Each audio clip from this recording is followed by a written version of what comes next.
Hello, my name is Ben, and welcome to the first episode of Far Horizons Gaming. Today I'm going to start playing through a game called Suzerain. Now, it's a text-based political RPG where you take the role of Anton Rayne, the newly elected president of a small pseudo-Eastern European bloc country after years of civil unrest and brutal dictatorships. You try to lead reforms, take a country back down another dark path, all while dealing with pressures from the communists in the east, the capitalists in the west, and the fascists who still hold sway in parts of your own government. It should be fun. I've played through parts of this game, or parts of the intro, I should say, a few times setting this up. But aside from that, I don't really know too much about what's going on here, so that said, let's get into it.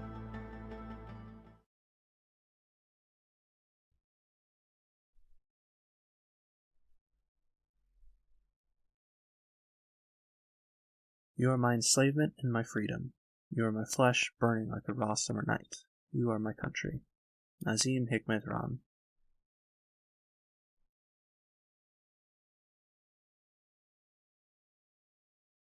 So it's like second take or something, so I've looked this guy up in between. He's apparently a Turkish poet from the early 20th century.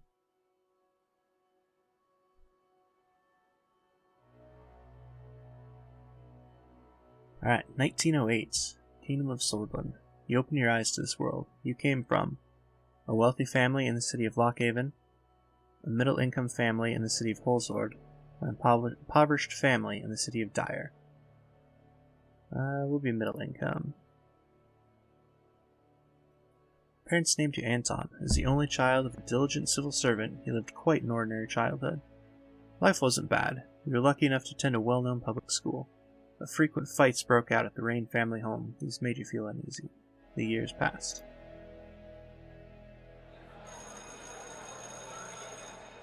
September 9, 1923. During history class at school, the bells started to ring unexpectedly. Heard a loud commotion outside. As everyone tried to figure out what was going on, the principal announced the historic revolution. The kingdom was no more. The Republic of Sordland was born. You did not fully understand. You're happy that you had the day off, or you're somewhat worried. I think we're somewhat worried. That doesn't sound like a good thing to be going on. Alright, a couple years later, 1926. After graduating, you passed the university exam with high marks. You had the opportunity to choose between several studies. You chose law at the Holsword State University, economics at the Lockhaven Business School, or history at the Dyer University of Culture. Yeah, I think law is a great thing for president to know, so we're going to go with law. During the first year, you attended a lecture with David Vichy. He was a well-known diplomat from the Foreign Ministry and the son of the president. After observing the hall in silence, he explained how the Supreme Court is obstructing justice in Sordland. He stated that laws should be applied fairly, and that even the members of the Supreme Court are subject to the same laws. You agreed in principle, questioned what you were being taught, or your only concern was passing the exams. I mean, even judges should be held accountable for their actions, so we're going to agree in principle.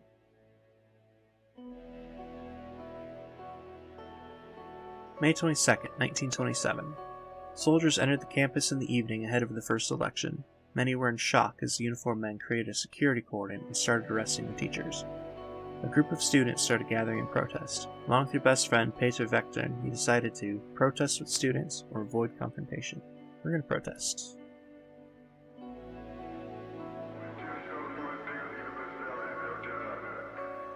One of the officers made a loud announcement that echoed through the campus.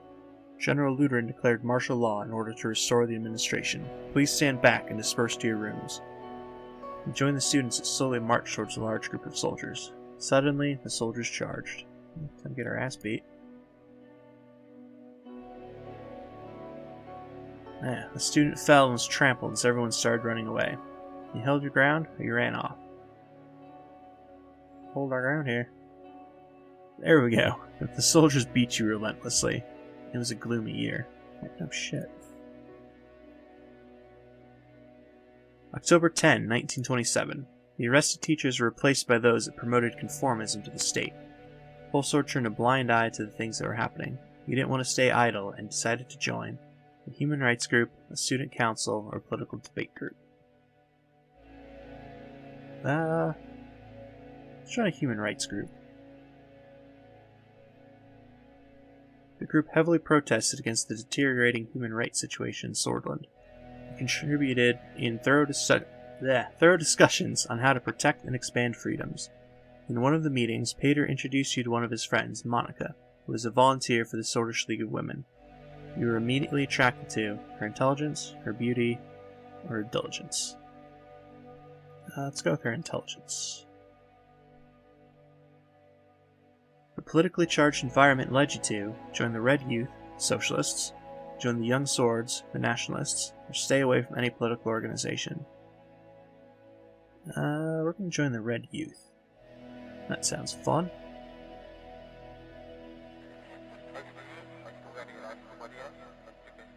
Ooh, that was the wrong choice. Alright, June 2nd, 1928. The radio relayed that the Communist General Ricard surrounded Luderin and his troops, demanding their surrender. They refused and heavy fighting broke out across the country. You just couldn't believe it. The army is fighting amongst themselves. Sordland plunged into chaos. I guess I read that wrong the first time, so we definitely joined the right side by siding with communists.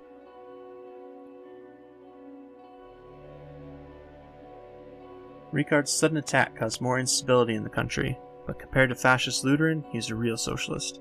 This convinced you to participate in a support march. You were chanting, "Freedom, equality, and solidarity. Workers of the world unite and bring down the fascists." You know, with freedom, equality, and solidarity. A little French Revolution there.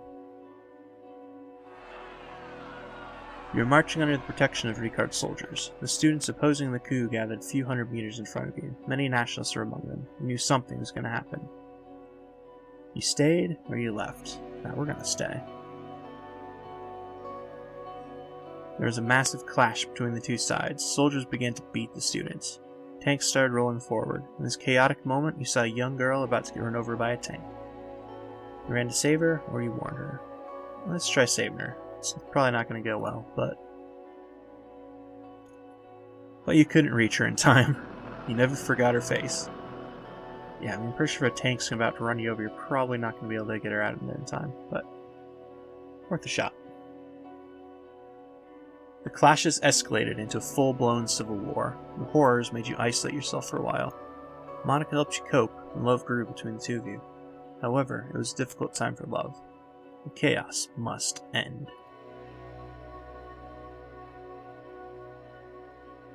1929, Republic of Sordland. The charismatic Colonel, Tarkin Sol, orchestrated a sudden coup and brought an end to the chaos. He wrote a new constitution and restored stability. People saw him as a savior. He formed the United Sordland Party and ran as a presidential candidate. In the first ever elections, you voted for the United Sordland Party or you did not vote. Now we'll go and vote for this guy. He's got a cool hat. June 1929. USP won the election by a large majority. After graduation, you kept seeing Monica and noticed her interest to marry. However, a letter arrived from the military calling you up to fulfill your compulsory service. It was time to serve your national duty.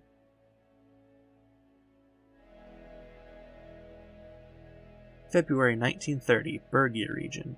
A devastating civil war broke out in the neighboring country Valen. A distinguished Major, Josef Lencia, ordered you to lead your squad on a border patrol mission. It was a very cold winter night when you began marching out of the Gumran outpost. You could see your breath.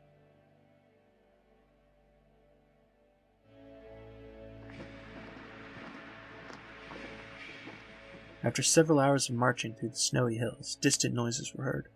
Visibility was too low to confirm the source. The squad crawled forward in formation and found a spot to observe. A group of refugees had made it beyond the border fence. You escorted them back or let them slip through? I mean, just let them through. Our country can't be worse than theirs. Or maybe, I don't know. After the patrol, Major Lencia arrived with anger and immediately relieved you of your command, calling you disappointment. Whoops. One of your squad members had reported your actions. What a douchebag. After several months of scrubbing floors as a punishment, your duties ended and you went back to civilian life. I guess it's better being court-martialed.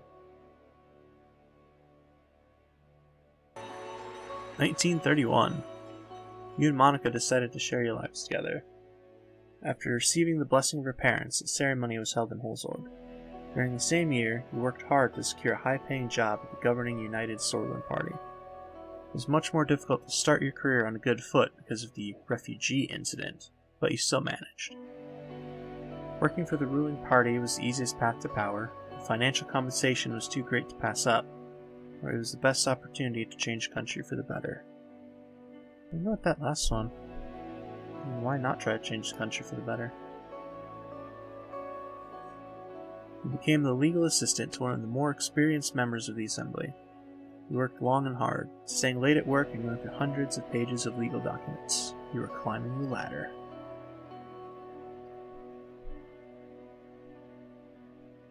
September 1933.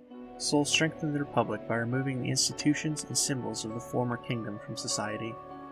Things were also looking up for the country as the massive economic boom continued, and people were the happiest they'd been in a decade. Election time came and it was decided. President Tarkin Sol was elected once more.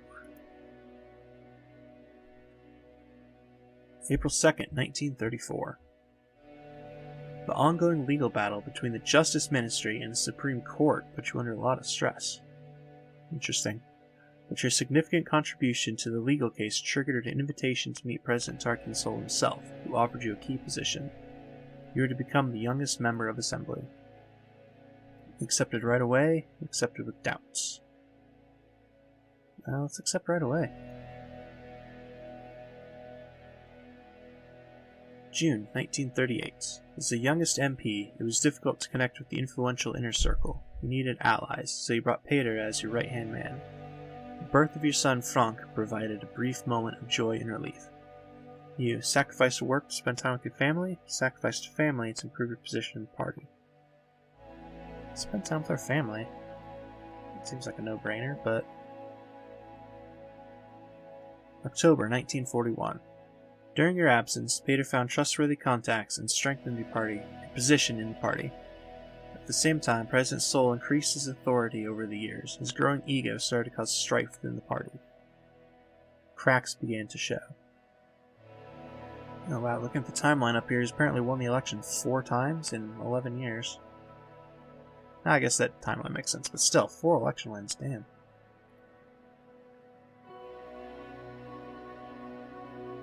October 1945. President Sol barely secured a majority in the election against the opposition leader. Over the past year, people were growing discontent with corruption and the worsening quality of life. Meanwhile, calls for a United Sordland Party Congress became louder as the leadership struggle started to brew. You watched from the sidelines, kept supporting the president, or joined the internal opposition.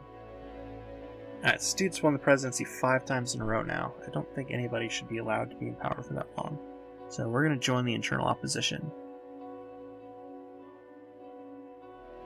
July 1946. You gave your support to Evald Alfonso, a reformist and talented business magnate, who was the main contender for party leadership. Meanwhile, in a desperate effort to secure votes before the Congress, President Sol was meeting party members one by one, but he didn't approach you. August 1946. The Party Congress was nothing short of impressive. The banners of United Sordland were decorating every possible spot. Thousands of influential political figures, lobbyists, and benefactors gathered for this turning point, and the voting for the party leadership began. You voted for Tarkin Sol, you voted for Evald Alfonso. And we're already campaigning behind the scenes to get Sol out of the office, so I don't think we have a choice but to vote for Alfonso. September 1st, 1946. The efforts bore fruit as a contentious leadership vote was won by Evald Alfonso. During the Congress, Sol announced his retirement from politics. He knew the structure he had established was to stay. The country had become increasingly authoritarian. You were happy that Sol was finally leaving, were troubled by the departure of Sol, or didn't care about who was in charge. And if the dude is turning into an authoritarian leader, well, I think we should be happy that he's finally leaving office. October 15, 1946. A month later, your daughter was born. Monica named her Diana. She motivated you during a tumultuous period in the party. The general elections were approaching. The United Sordland Party was under the new leadership of Evald Alfonso. You joined the party effort, campaigned for him, did your best not to help him. Well, we helped the dude get the nomination, so we're going to campaign for him. 1949. During the general elections, the main opposition leader was embroiled in a sex scandal with his secretary, diminishing their chances. The extensive privatization program proposed by Evo Alfonso secured an election victory for the United Sordland Party. Over the next years, you did your best in order to make Sordland a better place, tried all that was necessary to climb up the ladder, dedicated yourself to the party and its success. We've already been campaigning to try to make the country a better place, so we're just going to keep that up. 1951. The presidency of Evo Alfonso saw many bold reforms, but was followed by a serious economic recession. The other parties announced their bids for the 1953 election, but the unfair system hampered all opposition efforts to win. You thought your party could not survive another crisis, were worried about the economic recession, or worried that your reputation would be tarnished along with Alfonso. I'm worried about an economic recession. Screw the party. Together with Pato, your presence in the USP grew. You became the face of a new wing in the party. You effectively took over the leadership as President Alfonso lost control of the country. The moment to make a move had come. You blamed Alfonso for the crisis on television, bribed and extorted Alfonso's inner circle, or advised Alfonso to step down. Let's advise him to step down.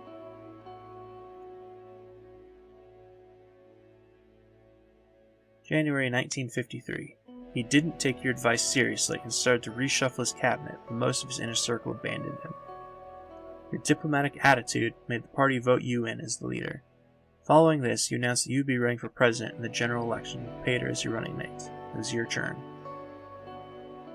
Yeah, that was the right move then. I mean, why be a dick and try to screw this guy over when he's already run his own campaign, presidency into the ground?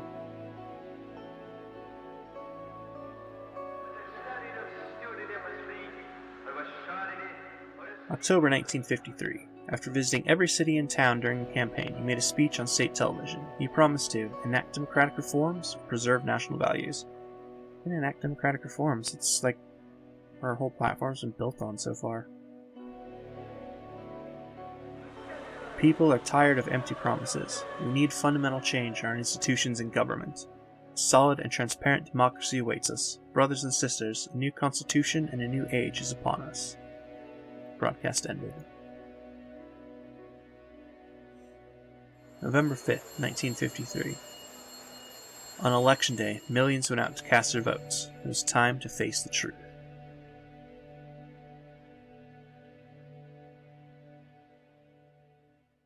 Chapter 1. President Rayne. So I assume that means we won the election. Either that or we somehow managed to rig it and stole it, but, you know, we don't have Russia to help us out with that, so.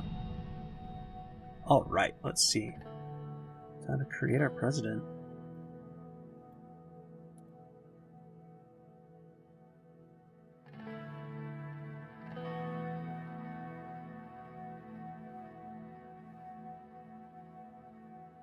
Nah, we're totally gonna give him a hat. Yeah, a gentleman's hat.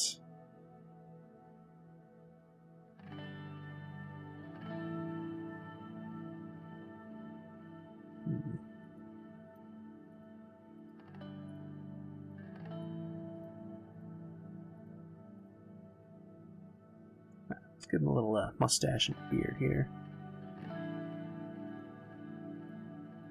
Oh, cool. Some weird suits.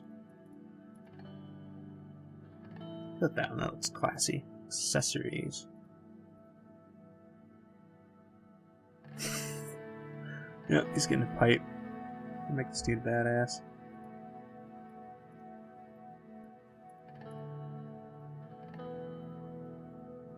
Yeah, suit his office. That's good. Not be able to change how President Rayne looks from this point forward. Are you sure? Hell yeah. Dude's got a cool hat and a pipe. Like the most badass president. Alright, election promises. As Anton Rayne, you have made many promises to the people of Sordland in order to gain their votes. They must be considered very carefully. Economy. Sordland's economy has been based on a planned doctrine since its formation under the former president, Eval Alfonso, enacted free market reforms. Now the country finds itself in between two different economic systems. Either promote the free market or promote planned economy. We're going to promote the free market. Diplomacy. Intensifying global rivalry between capitalist Arcasia in the west and communist United Contana in the east is opening new diplomatic possibilities. Sordland could take steps to align itself closer to one. If we're aiming for free market, let's open diplomacy to the west. Immigration. In recent years, Bludish, Vezek, and Agnolian immigrants flocked to Sordland due to relaxed immigration laws enacted by Eval Alfonso. As a result, tensions in between swords and immigrants have been increasing. We either keep immigration relaxed or tighten immigration. We're going to keep immigration relaxed. Alright, term focus. We've also promised to focus on a certain extensive subject within our first term. People expect us to solve the negative situations within this topic and providing an overall improvement to the related policies.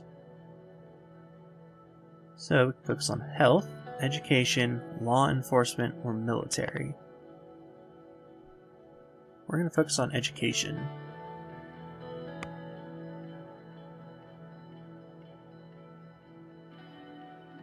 Promises will be remembered and they'll have consequences. You should make your decisions. Yes. Nice. Alright. 2 weeks have passed since we won the election. Now I was about to be sworn in as the 4th President of Sordland. Thousands were watching the inauguration ceremony and cheering my name, Anton Rayne. The die was cast. The die was cast, and there my story began. In the distance, the Maroon Palace stood on top of the famous Hill of Pride. I had no way of knowing what future way to be there. Are these like codex entries? Ooh, bam, look at that. Alright.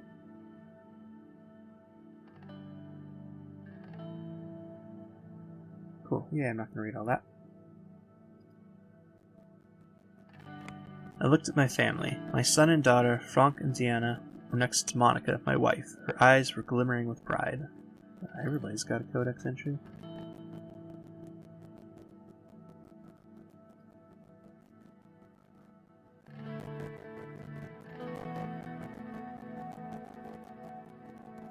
Nice, okay. Then I turned towards the key people who made it all possible. Of course, each individual was promised an important position in my cabinet. As my thoughts slowly faded away, the reality of the situation dawned on me. Orso Hawker, the Chief Justice of the Supreme Court, was waiting for me. That dude looks old as fuck. The time for the oath has come. I am ready, it has indeed, or let's start.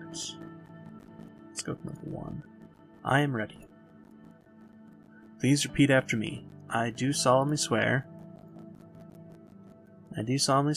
that I will respectfully execute the office of the President of Sordland, and to the best of my ability preserve, protect, and defend. To the best of my ability preserve, protect, and defend the people and the Constitution of the Republic of Sordland. You may now deliver your inauguration speech, Mr. President. Thank you. It's an honor. Let's begin. Let's go with number 2. It is an honor, sir.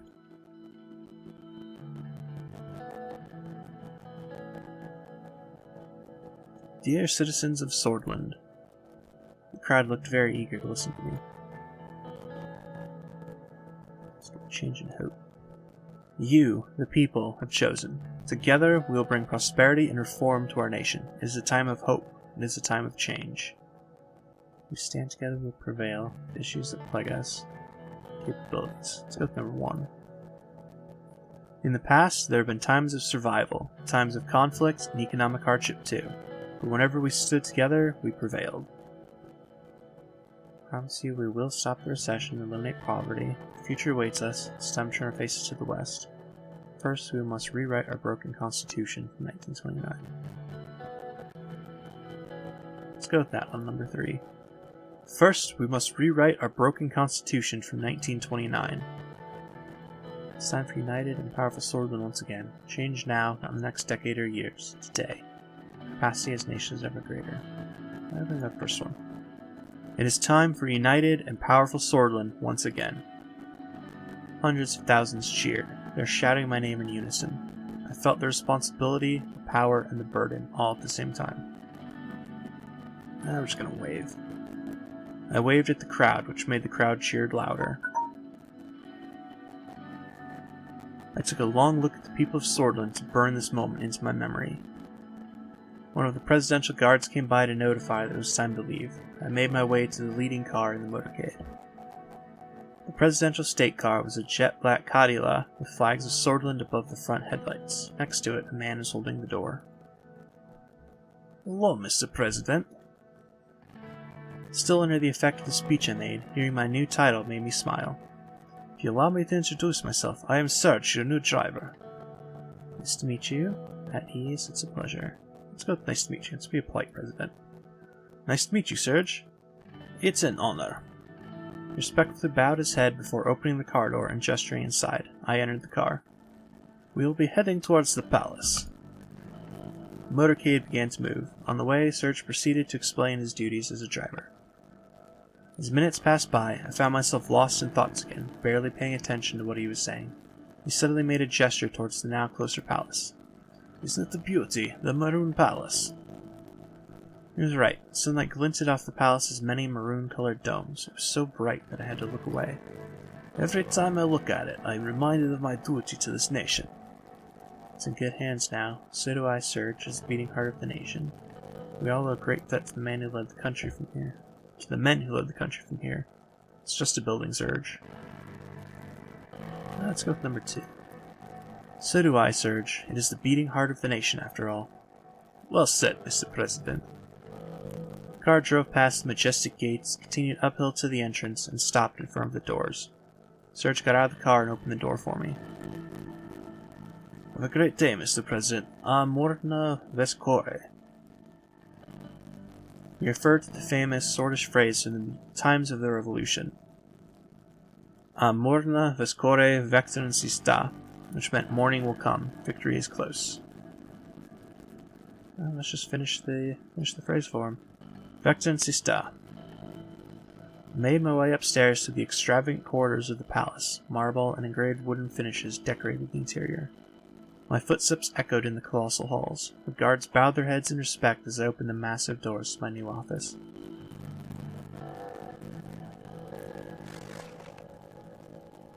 Nice. Alright. Well, that's a pretty cool intro. I'm definitely looking forward to seeing where this goes from here. I'm going to go ahead and call it a day, or call it an episode for today. So thank you very much for watching, and I hope to see you all next time.